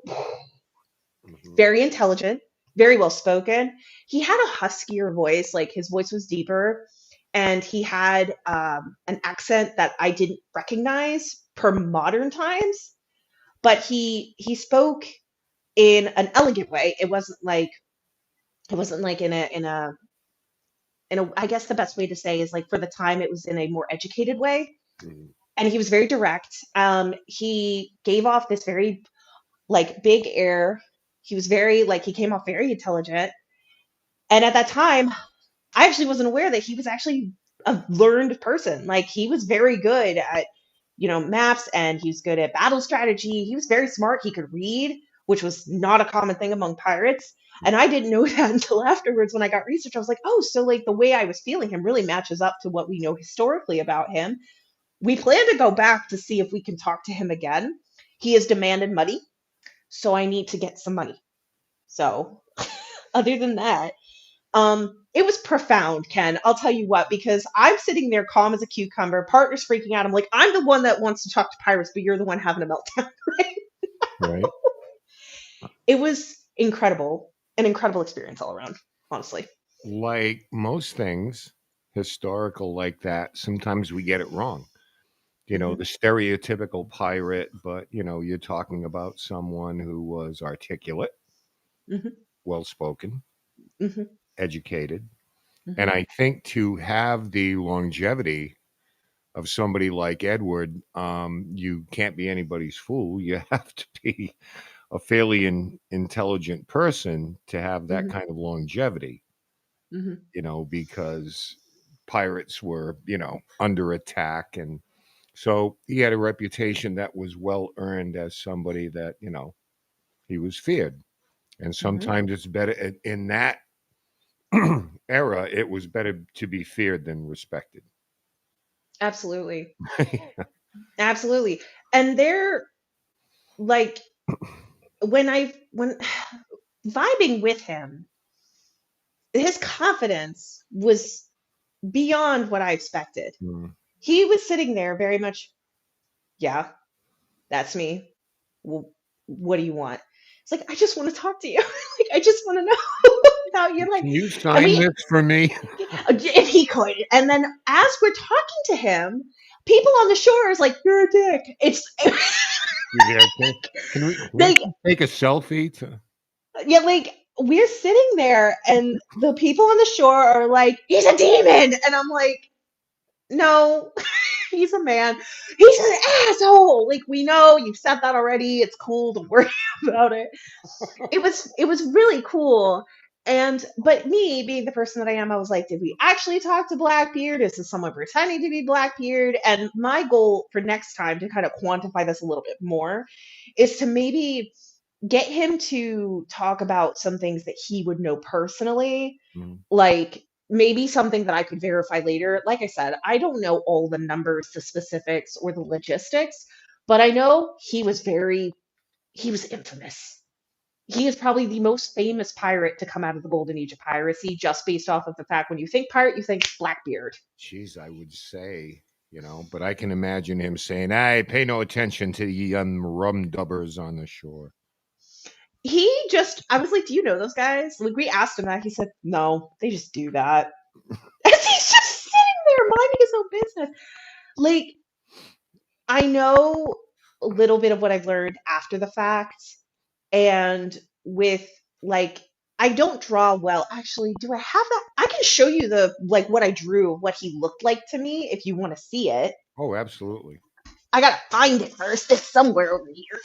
Did I put it in the cat tarot notebook? Maybe I did. Or did I put it in the other one? Let's give you a big screen. If I can find it somewhere over here. It might be in my other notebook. Did I put it in my other? I have it. I know I have it somewhere. Where did I put it though? Oh, wait. I think I know where it is. I think I have it in my other room. Could you pause for me for a second and I'll go get the other notebook real quick because I know it's in Sure. there. All right, hold on. I'll be right back. Okay. Would you like some background music or?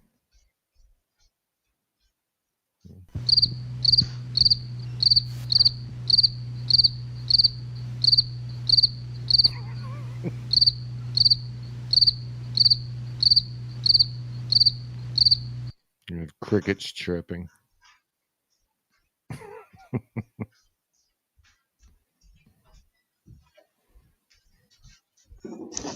And we're back. My general rule of thumb is it's not chaotic if I know where it is. But given I would say there's probably a little bit more hair in the front, but this is the man that I saw on the uh, dock specifically. That's the closest I can do artistically to who I saw sitting on the dock. All right. So I want to follow this along. So this is an impression, or this was a physical human being that you drew from recall. Yes, Oh, okay. I saw him with my physical eye clairvoyantly.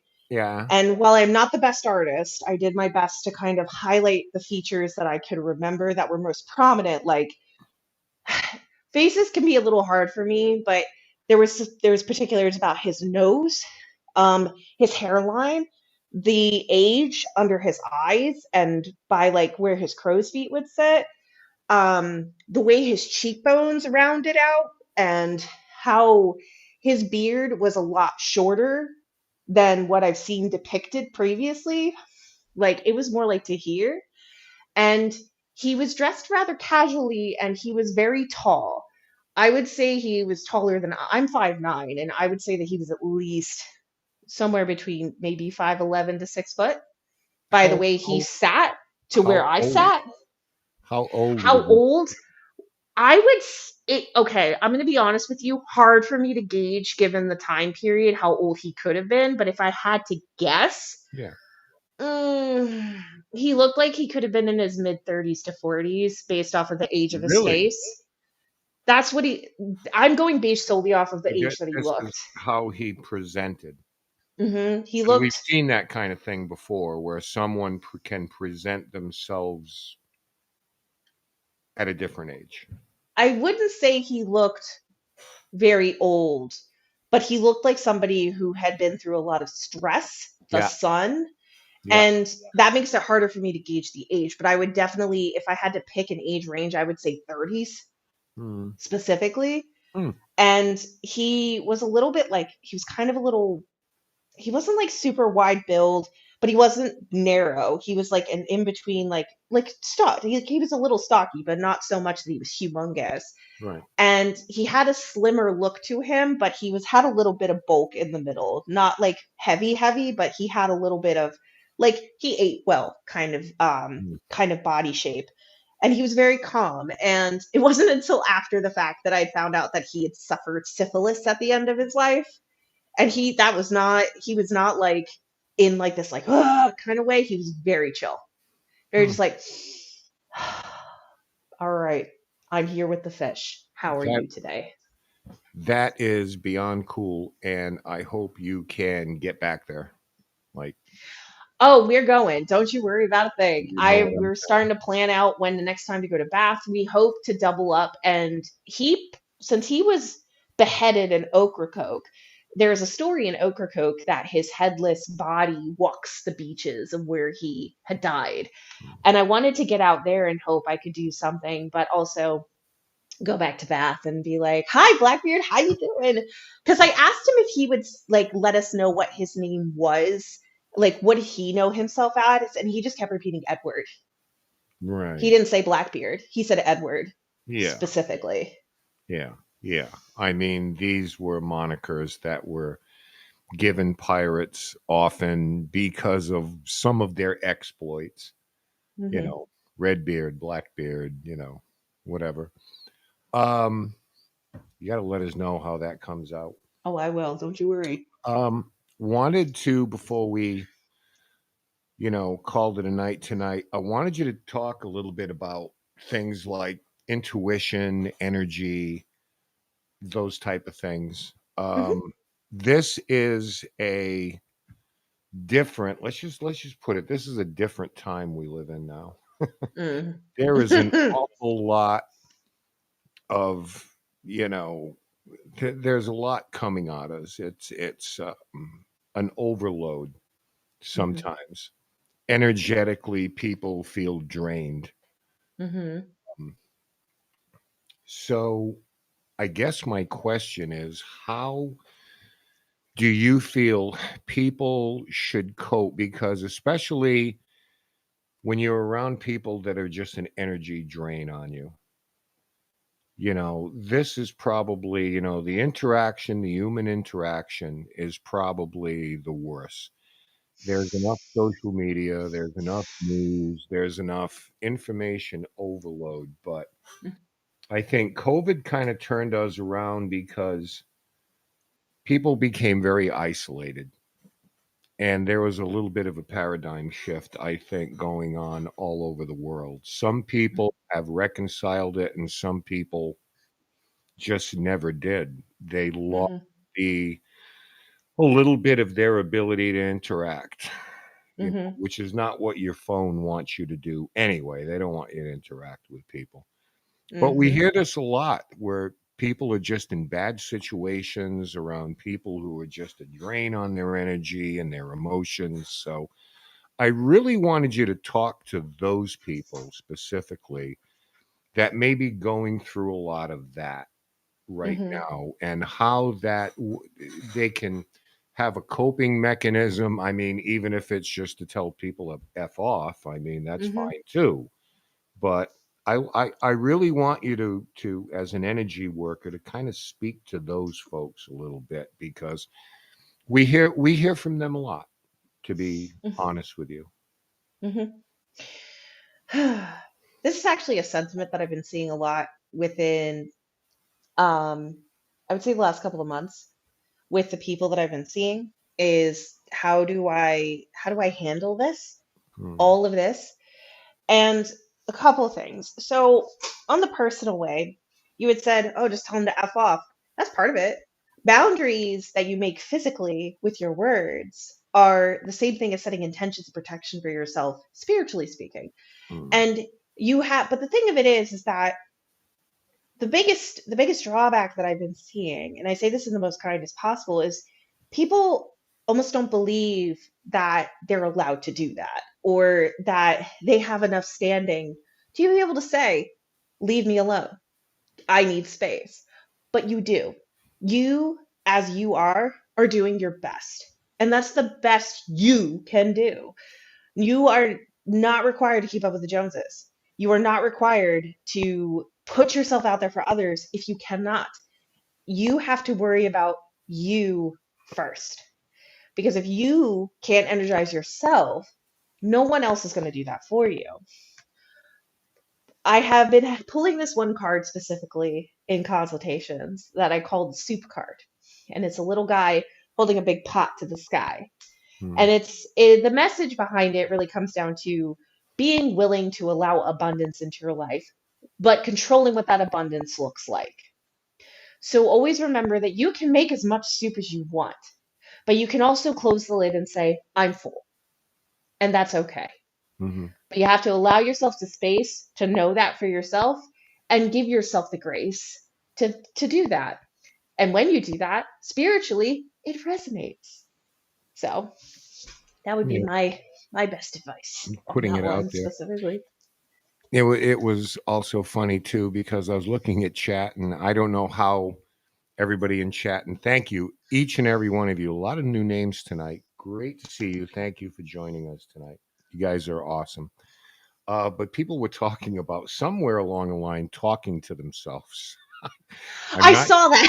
I'm not sure what the context is of this, but I felt that, I it's confession time. I do it Mhm, quite often, mhm, and I don't know who does. It is and some people will think I'm nuts, and I try to, mhm, oh no, I was just singing, you know, pretty lame, pretty weak. But I've always looked at it as a form of self therapy because sometimes I don't want to just sit there and rant at mhm, somebody and have them listen to me for half an hour. So you can think through things, and some people um, do it a little bit more audibly where you can talk through things. And I don't want to, it's not like singing in your car quite, but mhm, you can talk yourself out of a really bad situation or a lot of stress by mhm, just enunciating it and things like mhm. that. So to anybody in there, because I want to know how you feel about that, but to anybody out there, well, like, I think it's perfectly okay. It's perfectly normal. It's a form of self therapy. It really is. So there's nothing wrong with that. I agree with that statement. Um, there's also we were talking about inner monologues, and I think there was some conversation about, well, I don't do that. Some people don't, and that's totally okay. That's totally normal. You are not required to talk in your own mind. I'm just one of those people that, like, if I'm looking and I'm making a face, no, there's a whole conversation happening Yeah, in there. there could be a Like, few people in there too. when you do a reading with me, I have this little thing called Tharyn faces where I'm communicating with somebody in your group, and I'm just like, okay, so I go through like a five-stage screen trying I'm to figure nodding my out how. head in total approval. Right. Yeah, no. And also like I know people see talking to yourself as like a wild thing to do, but I've been able to talk myself through to like calm down from a panic attack just by being as calm as I can with my words like, "Hey, Absolutely. Theron, like we're okay. We're present. Like we're here." Or it'll be like I'll do something stupid. I'll straight be like, "Dumbass, why would you do Yeah, I mean, for everybody's own well-being, we're not suggesting that you go to the nearest mall and sit in the food court and talk to a pizza or something like that, because that might not that may not turn out well. But in those quiet moments where nobody's around, just talk yourself off the ledge. I'm going to bring George back in here, but I wanted to ask you this. Have you ever had an experience where your intuition warned you not to engage, but you said the hell with it and you did it anyway?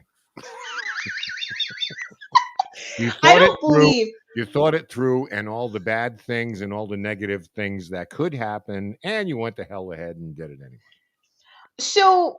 I don't think you're a true psychic medium if you don't do that at least once, where you get all like they spell it out for you, like this is a terrible idea, and you're like, Mm. we ball, and you do it anyway. Because I've had these things happen before. The pool, the guides, the feelings. It's like, ooh, screw it. And then and then I was like, well, that didn't work out. And then my guide comes in like from the ceiling, is like, really? Are you surprised? Yeah. Actually, yes, I am a little surprised. I thought I had the strength and fortitude to make that work. They were like, that was never gonna work, like at all. It's there's also like a difference between like trusting your gut when your gut's like, hey, don't do that, and you're like, fair point, okay, and you thinking that your confidence level is too high Mm. because you're like, nah, I can make it work, and then you get handed, and you're like, humbled. See, and this is why I think spirit guides for mediums have the toughest job in the world, because they're like, really, really. I told I you. No, no, no, no, no. You had to go ahead.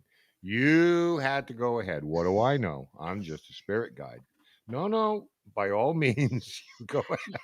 Can I be so honest though? I don't do reads for myself very often, and it's not because I think I'm better than my guides. It's just that like I have a pretty good set plan right now, and I feel good. But if something shifts, then I'll probably reach out.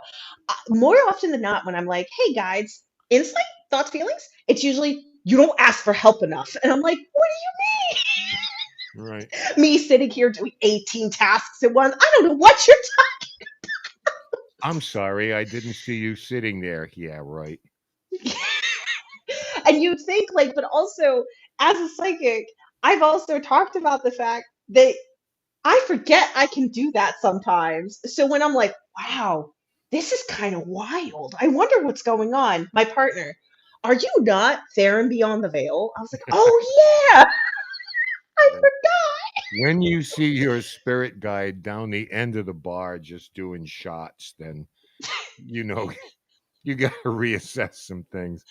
George, I'm going to turn it over to you, my brother. And Tharyn, thank you. We'll be back to say aloha later. Excellent.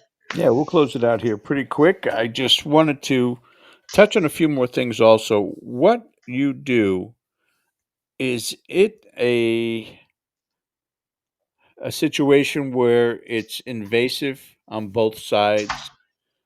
In other words, you get connected with spirits without the courtesy of hello, do you mind if we have an interaction with you? Is it just in the face, wham, the breeze, so to speak, in the cinema scope of things? It's all right there. And when you're reaching out also, is there kind of a how dare you decide to just pull me into this conversation? So I know that there are some out there that just kind of do it all the time. They'll be like, there's a man here. And I'm like, that's cool. For me personally, I'll register if there's the energy of it, just to prepare myself. And if I'm in the mood or I'm in the time or I have the ability to, I'll be like, hey, if there's anybody around that would like to talk, you're welcome to. And you got to kind of come to me. I don't feel it's fair for me to be like, come here, Joe, and like, let's talk about your life. And he's just like, whoa, what's Which going on? happens, doesn't it? It Unfortunately. it does. Yeah, like reaching into the ether. Um, so I'm a big person about um when you're speaking with spirit in all cases, whether it's like ghosts, guides, or ups and downs, there's a consent that's involved. And sometimes the energy will straight read of, I don't want to talk to you. And I've run into this in consults with like people's past loved ones, or even sometimes their guides are like, no, I don't want to talk to you. Okay, what would you like me to do instead? But in the wild, sometimes it's just anecdotally, like I'm looking at something and it's like, huh, interesting. And then you'll hear, I hate that thing. Oh, okay, thanks for your input. Bye. But I don't find it my job, so to speak, to go out and be like, come here, Nancy. I feel your energy. Why are you here? That's not my job. My job is to learn. That's the best thing that I can do with what I have is to learn more and understand as much as I can to help others to understand it without Now, being super invasive. when it comes to paranormal teams such as Ken has Rise of Paranormal, will incorporate mediums while they're doing investigating, but you are both. Yes. So when you are utilizing, as you've done on some of your TikToks, certain devices that speak, Hmm. does anything come out in conflict, and what does that tell you if that's a situation? In other words, you're tuned in, but so is the device, and the device says something that is counterintuitive to what you're picking up on. Hmm. What do the alarm bells tell you at that point? That's actually a really great question. So when it comes to like what I'm picking up on versus what the equipment is picking up on, Right. it makes me have to take a step back and be like, okay, where am I vibing right now? Like what am I reading? Where am I reading from? Because if I know like with the devices per us, how what they're connecting to and how that spirits are connecting to it, versus how I'm connecting and who I'm connecting to could be two different things. So I give Ah, myself a little bit of berth there on like I might connect with a lady named Lydia who fell out a window, but the device is clearly a man. But it could just be that his energy was stronger to push through to speak out loud with the devices that I'm yeah, using. yes. But if I'm feeling conflicted, I will use my equipment to my advantage. Like one of the things I do is what I kind of dub as like S box reading. So I will record the S box and I will basically read who I see around me to see if they respond to what I'm saying. It's like, I see you as wearing this, you look like this, your hair is this, your eyes look like this is the airs I feel. Like, I'll give as much details about the person that I can pick up on and then be like, does that sound like you? And if so, what is your name? And I won't really listen to the S box, and I'll let myself just kind of roll into it and read it and let it do its thing and then review it later to see if they came forward and were like, yeah, that's me. And that's happened a few times doing that specifically. You find yourself then, uh, I guess, in a sense, having an upper hand, an advantage over the other investigators that were come along with you. Have you kind of worked in a situation? I don't know if your partner is also psychic, or you kind of roll with a group of people where some of them have the same abilities that you do, and it helps to compound what it is that you're experiencing. We do it with our equipment as investigators. You compound Mhm, your photography with your audio, with your mhm, video, and try to grab some sort of a consensus of what it is that you're communicating with.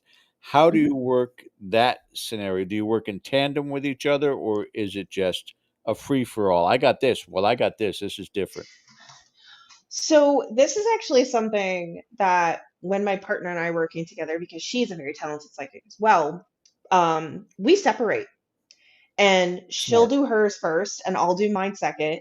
Sometimes we won't discuss those at the beginning. Depends on the situation, depends on what we are doing. If it's just the two of us, we'll usually like do it separately and we will come together later and be like, all right, let's go over it. So, reading through the list, sometimes we match up perfectly. Sometimes we pick up on a little bit of different things here and there. Then we just use the equipment in a way to verify between the two of us. We've also moved off separately from each other and then verified afterwards by like, Right. how did you feel in this room? How did I feel in this room? And but one of the things about working with other psychics and other mediums specifically is how they perceive and what biases they have with themselves as they perceive. So, whereas I might see a child who's just like, hi, they're like, that's a demon. Yeah. So those are some other things to keep in mind when I'm working with other psychics. Like I have to get an idea of where they sit and what they read and where their bias of their read is, so I can look into my own and be like, okay, how are we going to match and where are we going to do this? Because then it's not so much that we're not matching up because like of a reason other than how we see it based off of what we're seeing. You know what I mean? We have to, even if it's an upcoming town hall, but we got to sit down with a whole bunch of us and talk about the whole demon frenzy thing in this field again, because it's, yeah, it drives us all a little bit crazy. But before we get out of here, what's coming up for you? I mean, yes, it's going to get colder. It's a little, harder to muster up the energy and the willpower to get up and do investigation. But anything special coming up or scheduled for you? Well, I do have something pretty special, and I can't tell you Oh, exactly damn it. where I'm going yet, but it's going to be a convergence of a lot of like past and present all coming together at once. We do have some plans to do some traveling to some other places, but one of the big things we're doing is in February, we are holding an in-person event called Spirits of Wilmington, where we are selling tickets for you to join us to come to Wilmington, North Carolina, to be guided through the streets of the city by one of the one of the experts, Rebecca the Ghost Guide, and going on a paranormal investigation with me and Rebecca to the USS North Carolina, among all bunch of other fun stuff that we'll be doing. So if you are free this Valentine's Day next year, maybe check it out on the website under events. That's awesome. Yeah, ships, something I never was able to accomplish in all the different places I investigated over the years. Never ever got on board a ship, and I don't. Is this your first time? I have been to that ship before. I did. They all thought I was a man when I went on that ship. I don't know what happened. Uh, They were like, oh, sir, but I've never investigated a battleship before, and we paid extra to have time in the area of the ship that was struck by a missile because they say there's a Ooh. lot of activity in that spot specifically. It's I will say, George, the ship itself, like I took a tour there. It's a self-guided, you walk through it all on your own. I heard things when we were alone. Things creaking. I felt heat and cold rush past me at different points, and I was like, "Oh, that must be a vent. There's no vent there. What the heck was that then?" People talking. Like, it's an active ship. I'm super excited. It's gonna be a great time. So you got some follow up since you're going back there to your experiences. Are you looking to get some answers to why those experiences were happening? I would love to get an idea of like more so how many people on the ship gathered there versus like served on the ship. I would love to see like what about that ship really draws them in. And I would absolutely, my highlight of my career of working as a paranormal investigator is hearing other people's historical perspective from a time that I was not like alive for. So I'm really excited to hear some of these guys tell me about life on the ship and things like that. And when you're going to go see Blackbird, Edward, going to go Ooh, see him again, invite him to the ship. I would love to invite him to the ship, honestly. As soon trust, you know what? Actually, full stop. When we figure out when we're going to be doing our tour back to Bath, because we made friends with the entire town while we were there. We'll give you a call and we'll be like, "This is when we're going." I'd It's a love cute little place. I highly encourage you visit it. It's so tiny. They don't have a ton going on. It's a very small town, but it's gorgeous and it's right on the water and it was so quiet other than Blackbeard, but it was so quiet, George. it It was sounds really nice. lovely. It really does. Mr. DaCosta, if you want to come back in as Yeah, we bid I our guest was farewell. just thinking about Blackbeard's Ghost, which is an episode of Scooby Doo, and they pulled a mask off him, and it was Old Man Johnson. Was it Edward Johnson? I don't know if it was Edward Johnson, but he Ah, would have gotten away with it if it wasn't for those meddling kids. And their darn dog, too. yeah, Listen, apparently. before we do get out of here, Tharyn, if anybody goes to your website, can you just tell them a little bit about what they can expect there and kind of what you offer people a little bit? Absolutely. So on my website, therambeyondveil.com, you will find a couple of different things. We have bookings. I am currently have December open for varieties of different readings. I do mediumship, past lives, past loved ones, and I love being able to work with and meet new people to help guide them into the world beyond the veil. I also have another reading option, which is digital. You can book a digital read where you don't have to wait in line for time. You just give me 3 days and I will do a pull and send it to you via email. We also have the Spirits of Wilmington event is on the website. You can check that out.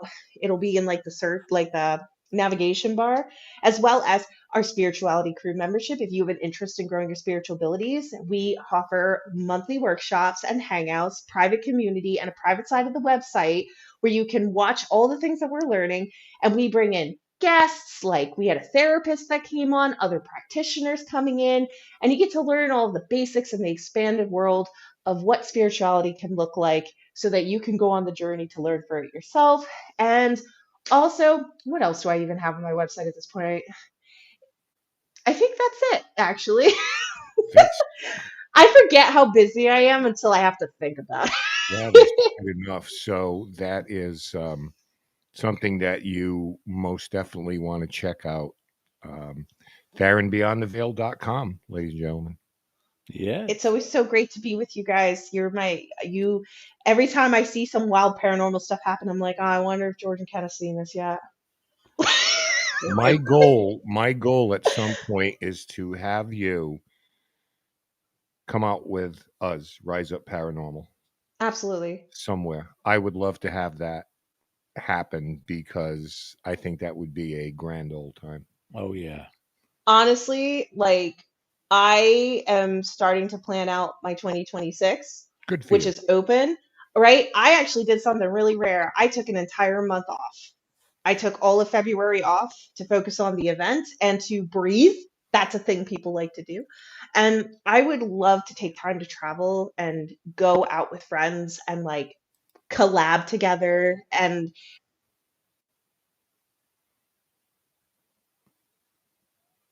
Oh, or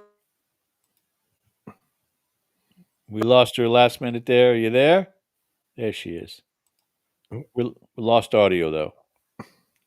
lost audio. Okay. Sounds like one syllable. Well, that's all right. We'll close out, but don't hang up.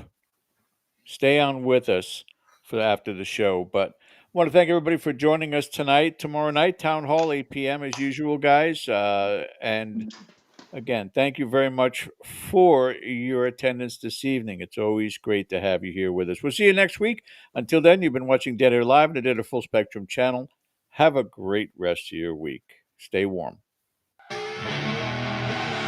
I see her rolling up, Uber black Cadillac, high heel boots and a sexy body full of tats. Baby's bad, oh baby's hella bad. After her there ain't no coming back. Wanna take a run at that. I think she's feeling me, turn it up a few degrees. My imagination of her body gets the best of me. Oh gosh, she's such a tease, bitten lips.